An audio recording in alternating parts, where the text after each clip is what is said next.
മറ്റോ കുട്ടികൾ ഇരുട്ടടുത്ത് പേടിച്ചിരുന്ന് കരയണ്ട. അപ്പോൾ ആ കരച്ചിലൊക്കെ മാറിയിരിക്കുന്നു.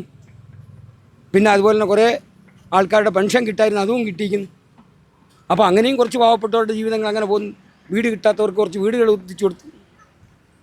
അപ്പോൾ ചോദിക്കാം ഉമ്മൻചാണ്ടി സാർ ഇരുന്നപ്പോഴത്തേ അതും കുറച്ച് വീട് കൊടുത്തിരിക്കുന്നു. രണ്ടു കൂട്ടം നമുക്ക് കുറ്റം പറയാനല്ല. ഇപ്പോൾ തുടർന്ന് പോകുന്ന നല്ല രീതിയിലുള്ള ഒരു ഭരണമാണ്. അത് തന്നെ തുടർന്ന് പോട്ടെ എന്നാണ് എൻ്റെ ഒരു അഭിപ്രായം. ഒരു ഒരൊറ്റ ഉദാഹരണം, 10 വർഷം മുൻപുള്ള കോഴിക്കോടും 10 വർഷത്തിന് ശേഷമുള്ള കോഴിക്കോടും തമ്മിൽ എന്താണ് വ്യത്യാസമുള്ളത്? ബീച്ചിൽ മാക്സിമം വന്നു കഴിഞ്ഞാൽ ഇതുപോലുള്ള തട്ടുകടകൾ അതിൻ്റെ ഒരു എന്താ പറയുക, അതിൻ്റെ ഒരു വ്യത്യാസം മാത്രം ഉണ്ടായി അല്ലേ? അതാണോ ഭരണം? വേറെ ഒന്നും ഉണ്ടായിട്ടില്ലല്ലോ. എന്താണ് കാര്യമായിട്ടുണ്ടായത്? പിണറായി എന്തായാലും വരില്ല. ഇല്ല.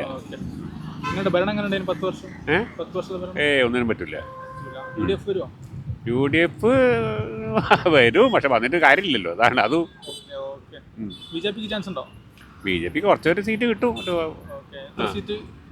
ഒരു 5-6 കിട്ടും.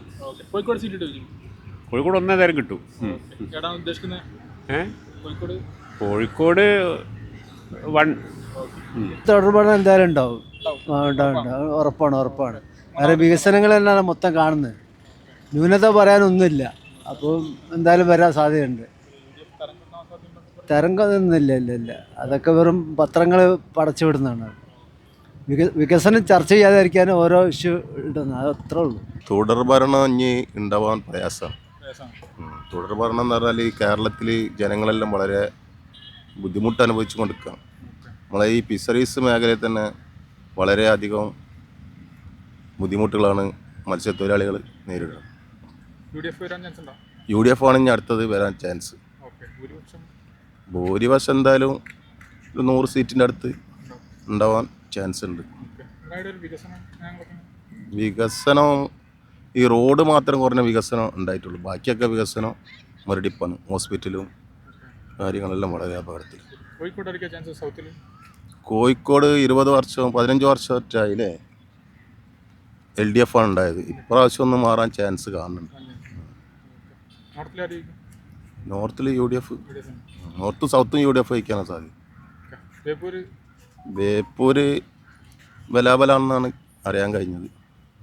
ആരാന്നും പറയാൻ പറ്റില്ല. സാധ്യതയില്ല. UDF-ന് ചാൻസ് ഉണ്ട്, തുടർഭരണത്തിന് ചാൻസ് ഇല്ല. നമുക്ക് പുറത്തുനിന്നൊന്നും കിട്ടിയില്ലെങ്കിലും ഇതുവരെയുള്ള കാര്യങ്ങളൊക്കെ നിറവേറ്റി അങ്ങനെ പോകുന്നുണ്ട്. നമ്മുടെ പവർ കട്ട് മാറി ഈ കിട്ടാനുള്ള പെൻഷനുകൾ കുറേയൊക്കെ കുടിശ്ശിക കിടന്ന് അത് കിട്ടി. അപ്പോൾ അതാണ് നല്ലതെന്നാണ് ഞങ്ങൾക്ക് തോന്നുന്നത്. കാരണം ഈ ഭരണം തന്നെ തുടർന്ന് പോട്ടെ എന്നാണ് എൻ്റെ അഭിപ്രായം. മറ്റുള്ളവരുടെ അഭിപ്രായം എന്താണെന്ന് നമുക്ക് പറയാൻ കഴിയില്ല. 10 വർഷം മുപ്പരുടെ ഭരണം ഒരുമാതിരി തെറ്റില്ലാത്ത രീതിയിലാണ്. എല്ലാം സാധിച്ചില്ലെങ്കിലും, പക്ഷേ എനിക്കൊന്നും ഒരു ചെയ്തിട്ടില്ല. ഞാൻ ആ പാർട്ടിയിലുള്ളവനല്ല. മറ്റോ കുട്ടികൾ ഇരുട്ടടുത്ത് പേടിച്ചിരുന്ന് കരയണ്ട. അപ്പോൾ ആ കരച്ചിലൊക്കെ മാറിയിരിക്കുന്നു. പിന്നെ അതുപോലെ തന്നെ കുറേ ആൾക്കാരുടെ പെൻഷൻ കിട്ടായിരുന്നു, അതും കിട്ടിയിരിക്കുന്നു. അപ്പോൾ അങ്ങനെയും കുറച്ച് പാവപ്പെട്ടവരുടെ ജീവിതങ്ങൾ അങ്ങനെ പോകുന്നു. വീട് കിട്ടാത്തവർക്ക് കുറച്ച് വീടുകൾ എത്തിച്ചു കൊടുത്തു.